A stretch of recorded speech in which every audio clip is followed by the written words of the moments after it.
وعلى آله وصحبه ورحمة المجيد. أعوذ بالله من الشيطان الرجيم. بسم الله الرحمن الرحيم. ومثل الذين كفروا كمثل الذي ينعق بما لا يسمع إلا دعاء ونداء صم بكم عمي فهم لا يعقلون. يا أيها الذين آمنوا كلوا من طيبات ما رزقناكم واشكروا لله إن كنتم إياه تعبدون. إنما حرم عليكم الميتة والدم ولحم الخنزير وما أهل به لغير الله فمن اضطر غير باغ ولا عاد فلا إثم عليه إن الله غفور رحيم. إن الذين يكتمون ما أنزل الله من الكتاب ويشترون به ثمنا قليلا أولئك ما يأكلون في بطونهم إلا النار ولا يكلمهم الله يوم القيامة ولا يزكيهم ولهم عذاب أليم. أولئك الذين اشتروا الضلالة بالهدى والعذاب بالمغفرة فما أصبرهم على النار ذلك بأن الله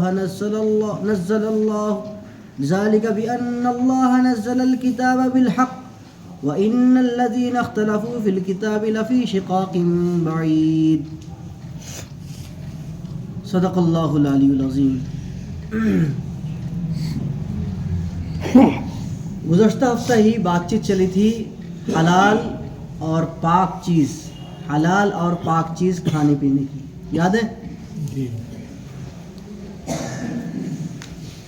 کچھ لوگ تو حاضر تھے، کچھ لوگ نہیں تھے، کچھ لوگ حاضر رہ کر بھی حاضر نہیں تھے تو ان کو یاد نہیں ہوگا.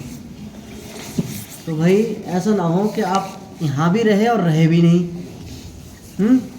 ایسا نہیں ہونا چاہیے. ہونا ایسا ہونا چاہیے کہ آپ کے ہونے کے بعد دوبارہ ہونے کی ضرورت نہ پڑے. خیر، یہاں پہ اللہ رب العزت نے پچھلی باتوں کے ساتھ ساتھ کفار کی ایک مثال دی ہے کہ کفار کیسے ہیں، ان کی مثال کیا ہو. تو فرماتے ہیں مثل الذین کفروا کمثل الذی ینعق بما لا یسمع الا دعاء ونداء، کہ کافروں کی مثال ایسی ہے کہ پکاری جائے کسی ایسی چیز کو جو صرف اور صرف سنے تو ایسی آواز سنے کہ چیخ و پکار، دعا و نداء، تیز آواز یا دعا یا فریاد. بلکہ کیسے ہے یہ؟ صم بکم عمی فہم لا یعقلون،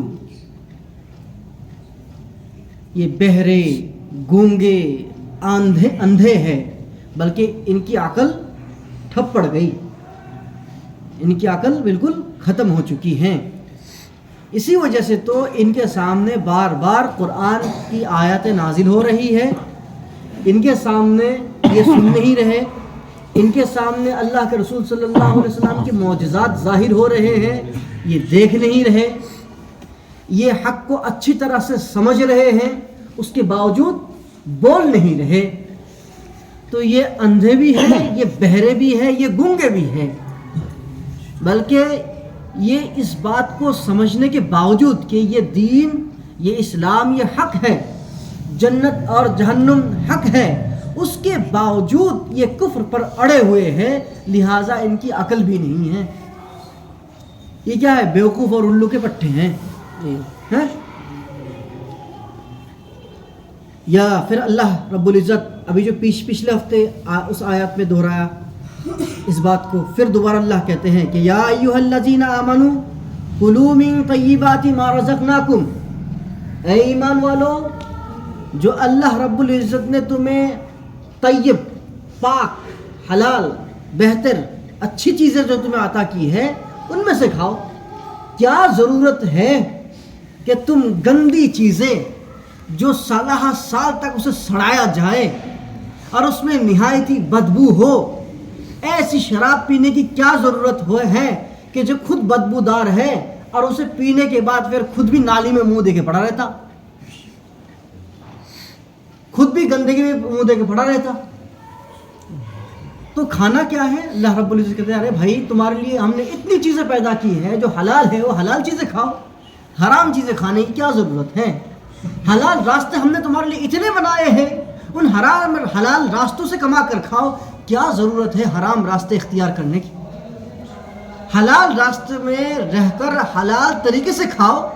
लेकिन हाल ये है हम मुसलमानों का ख़ास तौर पर कि हलाल रास्ते से कमाते तो है, लेकिन हलाल रास्ते से कमाते कमाते उसे हराम तरीके से पूरे रास्ते को हराम कर देते हैं। हम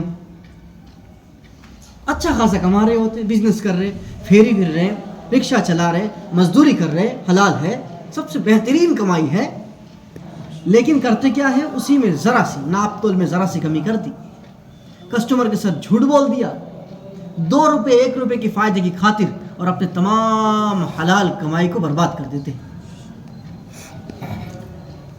वशकुरू लिल्लाहि इन कुंतुम इय्याहु ताबुदून, और अल्लाह ताला का शुक्र भी अदा करो, साथ साथ अल्लाह ताला का शुक्र भी अदा करो। इन कुंतुम इय्याहु ताबुदून, अगर तुम अल्लाह की क्या करते हो, इबादत करते हो। इसलिए भाई अल्लाह ताला की शुक्र अदा करने का, और अल्लाह ताला के साथ जो अहद है कि हम तेरी इबादत करते हैं और इबादत करेंगे, इस अहद को याद रखने के लिए अल्लाह रब्बुल इज़्ज़त ने 5 वक्त की नमाज अल्लाह ताला ने मुतय्यन की है। 5 वक्त की नमाज में, 4 वक्त की नमाज में आप सूरह फातिहा पढ़ते हैं, 1 वक्त में नहीं पढ़ते, ऐसा है ना? हाँ भाई, 5 में पढ़ते हैं। हाँ भाई, बोलते क्यों नहीं, आप समझ नहीं रहे, आप कहीं और है, इसका मतलब आप कहीं और हैं, सो रहे हैं, दिमाग कहीं और चल रहा है। 5 वक्त की नमाज में कितने वक्तों में सूरह फातिहा पढ़ते हैं? 5 वक्तों में पढ़ते हैं। तो जब मैं 4 वक्तों में कह रहा था तब कहाँ थे? 5 वक्त में पढ़ते हैं। भैया मैं बयान करने के लिए नहीं बैठा, बयान करने के लिए बड़े बड़े खतीब होते हैं, मैं तो आपके साथ बातचीत करता हूँ। इसलिए ऐसे रहे कि आप मुझसे बातचीत कर रहे हो, ऐसा लगना चाहिए मुझे, हाँ हूँ करा करें, मुझे ऐसा ना लगे कब्रिस्तान में बैठ के कुरान की तफसीर सुना रहा हूँ। तो 5 वक्त की नमाज में हम क्या पढ़ते हैं? सूरह फातिहा पढ़ते हैं। हर रकात में पढ़ते कि नहीं, चाहे नफिल हो, चाहे वो वाजिब हो, चाहे वो सुन्नत मुअक्कदा हो, चाहे वो फ़र्ज़ हो, चाहे कुछ भी हो, हर सूरत में, हर रकात में जब हम सूरह फातिहा पढ़ते हैं तो हम कहते हैं इय्याका नअबुदु व इय्याका नस्तईन। हाँ, इय्याका नअबुदु व इय्याका नस्तईन। अल्लाह रब्बुल इज़्ज़त ने नमाज़ों की तरतीब भी ऐसी रखी कि सोकर उठो तो अपने मेरे अहद सबसे पहले याद करो, फजर की नमाज बोलो इय्याका नअबुदु व इय्याका नस्तईन, अल्लाह हम तेरी ही इबादत करते हैं, तुझसे ही मदद मांगते हैं। फिर जाओ काम पे निकलो, काम पे निकलने के बाद एक अच्छा खासा वक्त तुमने काम पे लगा दिया, उसके बाद फिर याद करो, ज़ोहर का वक्त आधा दिन हो गया, अब फिर याद करो, अल्लाह का अहद याद करो कि इय्याका नअबुदु व इय्याका नस्तईन, अल्लाह हम तेरी ही इबादत करते हैं, तुझसे ही मदद मांगते हैं। फिर थोड़ा सा काम किया, फिर याद करो असर की नमाज, फिर याद करो कि इय्याका नअबुदु व इय्याका नस्तईन। फिर दिन ख़त्म, अब रात शुरू होनी है, फिर याद करो इय्याका नअबुदु व इय्याका नस्तईन। अब फिर रात चली है, सोने का वक्त आया, उससे पहले फिर याद करो इय्याका नअबुदु व इय्याका नस्तईन। ये अहद है अल्लाह के साथ, 5 वक्त का अहद है कि हर दफ़ा याद करना चाहिए। वशकुरू लिल्लाहि, और अल्लाह ताला का शुक्र अदा करो, इन कुंतुम इय्याहु ताबुदून, अगर तुम अल्लाह ताला की वाकई क्या करते हो? इबादत करते हो। इन्नमा हर्रम अलैकुमुल मैतत वद्दम व लहमल खिंजीर। अब अल्लाह ने अब तक तो हलाल की बात करी, अब हराम की भी कुछ बातें सुन लो। हाँ, हमारे यहाँ जैसे कि अगर मुसल्लों के मुवाफिक बात इमाम करे तब तो इमाम साहब बहुत बढ़िया, जहाँ ज़रा सी कड़वी बात करेंगे, इमाम साहब ने बहुत टेढ़ा ले दिया, इमाम साहब इतना भी मत करो हैं। अब हलाल सुन लिया, अब हराम भी सुन लो। अल्लाह ताला कहते हैं हलाल तो हमने की है सारी चीज़ें, हमने कुछ चीज़ें तुम पर हराम भी की है। वो क्या है? और जुज़ई नीस कि अल्लाह ताला ने हराम किया है अलमैता, मुर्दार, नंबर 1 मुर्दार, अद्दम खून, क्या, वलहमल खिंजीर, सूअर का गोश्त। बाद लोग मस्जिद के किनारे से कुछ लोगों की नज़रें उठ रही है, ये नाम तो आपने ऐसा ले दिया 40 दिन तक मुँह नापाक रहेगा। 40 दिन तक मुँह नापाक रहेगा, नहीं समझ में। लेकिन अजीब बात यह है कि जिस अल्लाह ने खिंजीर को हराम किया, जितना हराम किया, उसी अल्लाह ने शराब को भी हराम किया। शराब पीने के बाद तो 40 दिन मुँह हराम नहीं रहता, शराब पीने के बाद तो पेट हराम नहीं रहता आपका 40 दिन तक, लेकिन नाम ले दिए तो 40 दिन। हमारे यहाँ कहावत है, बड़े बूढ़े कहते थे, खैर ऐसा कुछ नहीं है, लेकिन ये इतनी इंतहाई दर्जे की नफरत की चीज़, इंतहाई दर्जे की बुरी चीज़, इंतहाई दर्जे की नापाक चीज़, इसको समझाने के लिए बड़े बूढ़े कहते थे कि ये नाम अगर ले दो तो क्या होता है, 40 दिन तक मुंह नापाक रहता है। बच्चों को ठूस ठूस के वहाँ ले गए, वहाँ जाकर कुर्बानियाँ करते बाज लोग कि भाई यहाँ आके क्यों कुर्बानी कर रहे हो? तो नहीं, हम अल्लाह के अलावा किसी और के नाम पे नहीं कर रहे, अल्लाह के लिए ही कर रहे। अरे अल्लाह के भाई, अल्लाह के बंदे, अगर अल्लाह के नाम पे ही करना हो तो वहाँ जाकर क्यों, अपने घर में क्यों नहीं? हाँ भाई, अपने घर में क्यों नहीं? आप जब कोई जानवर ज़िबा करे, जब आप कुर्बानी करें, तो उस कुर्बानी के गोश्त का सबसे ज़्यादा हकदार कौन है? सबसे ज़्यादा हकदार कौन है? जब आप कुर्बानी करें तो सबसे ज़्यादा हकदार, जब आप चाहे अकीका करें, चाहे कुर्बानी करें, चाहे आप सदक़तन अगर आप उसको ज़िबा करें, तो सबसे ज़्यादा हकदार आपके घर वाले, उसके बाद आपके जो रिश्तेदार, करीबी रिश्तेदार, उसके बाद आपके पड़ोसी। आपने घर वालों को भी छोड़ा, आपने रिश्तेदारों को भी छोड़ा, आपने पड़ोसियों को भी छोड़ा, लेके चले गए साबिर कलियर साहब, क्या चले गए अजमेर? ये क्या है? देखिए साफ सुथरी बात है, कोई इसमें 3-5 नहीं है कि अगर आप यहाँ से कोई जानवर वहाँ ले जाकर या वहाँ जाकर आप कुर्बानी करते हैं, साफ सुथरी बात यह है कि देखिए कहीं ना कहीं आप साबिर साहब की कुर्बत को हासिल करने के लिए आप वहाँ कुर्बानी कर रहे हैं। आप कितनी मना कर लीजिए, हकीकत बात यही है। लिहाजा ऐसी जगह ऐसे जाकर कुर्बानी करना हरगिज जायज़ नहीं है। देख उतरवारे वहाँ जाके, हाँ आपके यहाँ किस कदर गरीब है, झुग्गियों में जाकर देखे, आपके पड़ोस में देखे, आपके रिश्तेदारों में देखें, कितने मुस्तहिक लोग हैं, वहाँ जाके देख उतरवाने की ज़रूरत है? किसने कहा वहाँ देख उतरवाने के लिए? यहाँ अपने पड़ोसी को, अपने रिश्तेदारों को, उनका देखभाल करें। तो मैता, मुर्दार का मतलब ये है कि जानवर जो खुद से मर जाए, ये एक जानवर दूसरे जानवर के साथ लड़ते वक्त एक दूसरे को मार दे, या जानवर ऊपर से गिर जाए, तमाम सूरतों में मुर्दार खाना जायज़ नहीं है, जब तक क्या करे, उसको ज़िबा ना करे। ज़िबा करने का भी हमारे यहाँ इस्लाम में एक तरीका बताया कि उसके गले पे छुरी चलाए, ताकि उसके जो खून है, जो शरियान है, यहाँ साइंस के स्टूडेंट्स होंगे अगर, वो समझते होंगे बहुत अच्छी तरह से, जो खून की जो शरियान है, इफेक्टर, जो खून के जो शरियान है, ये जो असल जो नली है वो यहीं पर है। तो इसको अगर, इस नस को अगर, इस रग को अगर काट दिया जाए तो पूरी बॉडी में जो आपके 1 मिनट में 10 लीटर के आसपास का खून जो यहाँ से पास होते हैं 1 मिनट में, वो सारा खून यहाँ से निकल जाता है, और जानवर के शरीर में एक किस्म की ऐंठन पैदा होती है, तो उससे सारा खून निकल जाता है।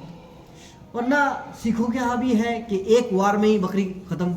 ये यूरोप वगैरह में, दीगर ममालिक में भी मशीनों में डाल के कर देते, करंट के ज़रिए उसको वो कर देते, मार देते हैं। तो इस्लाम में जो तरीका है वो ज़िबाह करने का तरीका है। तो मैता और दम वलहमल खिंजीर, और खिंजीर की गोश्त को अल्लाह रब्बुल इज़्ज़त ने क्या फरमाया? नापाक फरमाया और हराम करार दिया है। फमन इज़्तुर्रा गैर बागिन वला आदिन फला इस्मा अलैहि, मगर हालत मजबूरी में, ऐसे वक्त में जब ऐसी मजबूरी बन गई कि खाने के लिए कुछ भी नहीं बचा, सब कुछ खत्म, जेल में बंद कर दिया गया, क्या बार यही खाया जाए तो ही जिंदगी जिया जाएगा, वरना जिंदगी खत्म। या कोई ऐसी जगह इंसान फंस जाए जहाँ पर इन चीज़ों के अलावा, मुर्दार के अलावा, खिंजीर के गोश्त के अलावा, खून के अलावा और कोई चीज़ नहीं है, इसके अलावा सब चीज़ ख़त्म। अब ज़िंदगी को बचाने के लिए इतना खाया जा सकता है जितना खाने से उसकी जान बच जाए, इसकी इजाज़त अल्लाह रब्बुल इज़्ज़त ने दी है। तो फरमाया मगर हालत इज़्तिरार में, यानी मजबूरी की हालत में, गैर बागिन, मगर उसे खाते वक्त दिल की चाहत ना हो, रग़बत ना हो, बिना रग़बत के खाए, नफ़रत के साथ खाए नहीं, बहुत बुरी चीज़ है लेकिन मजबूरन खाया जा रहा है, मजबूरन खा रहा हूँ। लेकिन हमारे यहाँ माशाअल्लाह प्याज और सूद, अरे है, जब भाई साहब बात करवा दियो बड़े मियाँ से, यार 2 लाख रुपए प्याज मिल जाए, बड़े मियाँ कहते, बड़े मियाँ देख लो, बड़े मियाँ कहते नहीं 1 लाख, बड़े मियाँ देख लो हमारा काम तो 4 लाख में होएगा, अगर तुम कर दो किसी तरह से काम हो जाए हमारा। हराम है प्याज, سامنے سے دینے کو منع کیا جا رہا ہے, ریکویسٹ کیا جا رہا ہے کہ نہیں اور بڑھا دو, اور حرام ہمیں کھلا دو, اور ہمارا حرام ہمیں کھلا دو. ایسے حرام کھانے کے بعد اگر ہم یہ سوچیں کہ ہمارے گھروں میں جنید بغدادی پیدا ہو جائے, عبد القادر جیلانی پیدا ہو جائے, تو یہ خام خیالی نہیں تو اور کیا. حرام کھلائے اپنے بچوں کو, بیویوں کو, ماؤں کو حرام کھلائے اور ان کے پیٹ سے جنید بغدادی نکلے, ہرگز ممکن نہیں ہے. فلا اسم علیہ, اگر مجبوری کی حالت میں رغبت کی بنا اور حد سے تجاوز کیے بنا اگر کھائے تو کوئی حرج نہیں ہے. ان اللہ غفور رحیم, اور اللہ تعالیٰ بہت زیادہ معاف کرنے والا بھی ہے اور رحم کرنے والے ہیں. ان الذين يكتمون ما انزل الله من الكتاب ويشترون به ثمنا قليلا اولئك ما ياكلون في بطونهم الا النار, مگر بے شک وہ لوگ جو لوگ اللہ رب العزت کی طرف سے جو احکام اترتے ہیں اس کو چھپاتے ہیں اور دین کے مسائل کو چند سکوں میں بیچ دیتے ہیں. کیسے بیچتے ہیں؟ اب چند سکوں میں کیسے بیچتے ہیں اس کا بتا رہا ہوں. میں مولوی ہیں, مولانا شبیر مولوی صاحب ہیں, طلاق دے دی, بیوی کو 4-5 طلاق دے دی. اب مالدار ہے, اب مولانا صاحب کیا حال ہے, مٹھائی کا ڈبہ ساتھ میں اور ایک لفافہ جس کے اندر 2-2 ہزار کے 5 ایک نوٹ بھر دیے. سب سے پہلے جی مٹھائی رکھ لیجئے, منہ میٹھا کر لیجئے. کس بات کو منہ میٹھا؟ اچھا منہ میٹھا تو کر لیجئے, یہ لفافہ. اب لفافہ کھول کے دیکھ لیا, او ہو لال لال نوٹ 5-7 دکھ رہے. ہاں جی بتائیے کیا بات ہے؟ وہ میں نے اپنی گھر والی کو جو نا غصے میں 4-5 طلاق دے دی میں نے. اب بتائیں, ہاں نکلے گی, صورت نکلے گی, کیا بات ہے, غصے میں دی ہے. اب کوئی نئی آبادی میں سے غریب مالدار نہیں ہے, دولت کے اعتبار سے کمزور, بیچارہ اٹھ کے آ کے مولانا صاحب بہت دقت ہو گئی. کیا کوئی اپنی گھر والے کو بھول سے میں نے 2 طلاق دی دی, 3 طلاق ہو گئی. اب آدمی غریب ہے تو اس کی 2 طلاق بھی کتنی ہو گئی, اب 3 طلاق ہو گئی. اور مالدار ہے, اس نے لفافہ بھی دیا, مٹھائی کا ڈبہ بھی دے دیا. مولوی صاحب نے کہہ دیا جی دیکھتے دیکھ کے, ہاں جی آپ کی 5-7 طلاقیں دی ہیں, کوئی بات نہیں, وہ ایک ہی طلاق ہے, نہیں سمجھ میں, راستہ نکال دیں گے, ٹینشن مت لینا, فتویٰ منگوا دیں گے کہیں نہ کہیں سے, حساب کتاب آپ کا نکال دیں گے. چند پیسوں کی خاطر, چند سکوں کی خاطر اپنے دین کو بیچ دیتے ہیں, اپنے حق کو چھپاتے ہیں. ان لوگوں کے بارے میں اللہ رب العزت فرماتے ہیں, کیا فرما رہے ہیں, بہت ہی سخت وعید ان کے لیے. یشترون به ثمنا قلیلا, جو بیچ دیتے ہیں چند سکوں کی خاطر, چند سکوں کے عوض. اولئک ما یاکلون فی بطونہم, اب جو مٹھائی کھا رہے ہیں نا, وہ مٹھائی ہے, وہ جو 2-2 ہزار کے نوٹ جو دیکھ رہے, 2-2 ہزار کے نوٹ ہیں, وہ نہیں ہے, وہ مٹھائی نہیں ہے, بلکہ کیا ہے, ما یاکلون فی بطونہم, وہ اپنے پیٹوں میں بھرتے نہیں ہیں. پھر کیا بھرتے ہیں, الا النار, مگر وہ آگ, دہکتی ہوئی آگ اپنے پیٹوں میں بھر رہے ہیں. وہ مٹھائی نہیں ہے بھائی, وہ انگارے ہیں, وہ مٹھائی نہیں ہے, وہ دہکتے ہوئے کوئلے ہیں جو اپنے پیٹوں میں بھر رہے ہیں. وَلَا يُكَلِّمُهُمُ اللَّهُ يَوْمَ الْقِيَامَةِ, یہ تو دنیا میں ہے, اور ان کے ساتھ سب سے بڑی سزا جو ہوگی, اللہ رب العزت قیامت کے دن ان کی طرف سے چہرہ بھی پھیر لے گا, ان سے بات بھی نہیں کرے گا. وَلَا يُكَلِّمُهُمُ اللَّهُ يَوْمَ الْقِيَامَةِ, اللہ بات چیت بھی نہیں کرے گا. وَلَا يُزَكِّيهِمْ, نہ ہی اللہ انہیں پاک کرے گا, نہیں اللہ انہیں پاک کرے گا. وَلَهُمْ عَذَابٌ عَلِيمٌ, اور ان کے لیے بہت ہی دردناک عذاب ہے, بہت ہی دردناک عذاب ہے. اس لیے کہا جاتا ہے امت کا 3 طبقہ سب سے پہلے جنت میں جائے گا, ایسے ہی 3 طبقہ سب سے پہلے بنا حساب و کتاب کے, بنا کسی ٹکٹ کے انہیں بھیجا جائے گا جہنم. ان میں سے ایک ہے شہید, علماء اور سخی. شہید, عالم اور سخی. عالم سے پوچھا جائے گا, ارے ہاں بھیا تم نے کیا کہا, جی میں نے تو اللہ رب العزت آپ کے لیے تو میں دارالعلوم گیا, اپنے بچپنے میں گھر چھوڑ کے دیوبند گیا, وہاں جا کے پڑھا, ٹھنڈی میں پڑھا, گرمی میں پڑھا, نہ برسات دیکھی نہ سردی, کچھ نہیں دیکھا, اور پھر مولوی بننے کے بعد پھر لوگوں کو خوب سمجھاتا رہا, اپنا کام کاج کچھ نہیں دیکھا. ہاں اچھا, دل کا حال کسے معلوم ہے, اللہ کو معلوم ہے. اچھا کس کے لیے کر رہا تھا, نام کمانے کے واسطے, ہاں اس کے لیے کر رہا تھا کہ تیرے پاس لوگ آئے, مسائل پوچھے, اور پیٹ پیچھے تو نے 5-5 ہزار روپے کی گڈی سائڈ میں کر لے, اس لیے تو ہاں آ جا ادھر کو, بنا حساب و کتاب میں جا. فرشتوں سے کہا جائے گا ان کے کوئی ٹکٹ کی بھی ضرورت نہیں ہے, پیروں میں بیڑیاں ڈالو, سب سے پہلے انہیں لے جاؤ, سب سے پہلے انہیں لے جاؤ. جیسے سب سے پہلے یہ جنت میں بھی جائیں گے تو سب سے پہلے یہی جہنم میں جائیں گے. اللہ رب العزت ہمیں پناہ عطا فرمائیں. اولئک الذین اشتروا الضلالۃ بالہدی، یہ وہی لوگ ہیں جو ہدایت کو بیچ دیتے ہیں ضلالت کے بدلے میں. ان کے پاس ہدایت ہے، ان کے پاس قرآن ہے، وہ ضلالت اور گمراہی کے بدلے میں وہ ہدایت کو بیچ دیتے ہیں. والعذاب بالمغفرہ، اللہ رب العزت نے عالم ہونے کی وجہ سے، مسلمان ہونے کی وجہ سے اس کی مغفرت کر رکھی ہے، لیکن وہ اپنی مغفرت کو بیچ دیتے ہیں عذاب کے بدلے میں. بتاؤ کتنے بڑی بیوقوفی کی بات ہے. فما اصبرهم علی النار، اچھا دیکھتے ہیں جہنم کی آگ ہوگی، کتنے بڑے صبر کرنے والے ہو تم، کتنی زیادہ برداشت کرنے والے ہو تم. ذالک بان اللہ نزل الکتاب بالحق، اور یہ قرآن ہے، قرآن یہ اللہ رب العزت نے حق کے ساتھ اتارا ہے، سچائی کے ساتھ اتارا ہے. وَإِنَّ الَّذِينَ اخْتَلَفُوا فِي الْكِتَابِ لَفِي شِقَاقٍ بَعِيدٍ، اور جو لوگ اس میں ذرہ برابر شک کریں گے تو وہ گمراہی میں بہت دور جا کر گریں گے، بہت دور جا کر گریں گے. اللہ رب العزت ہم سبھی کو قرآن مجید کی تفسیر کے مطابق آپ کے سامنے جو احکام آئے، جو باتیں آئے، ان تمام باتوں پر پورے طور پر عمل کرنے کی توفیق عطا فرمائے. وآخر دعوانا الحمدللہ رب العالمین.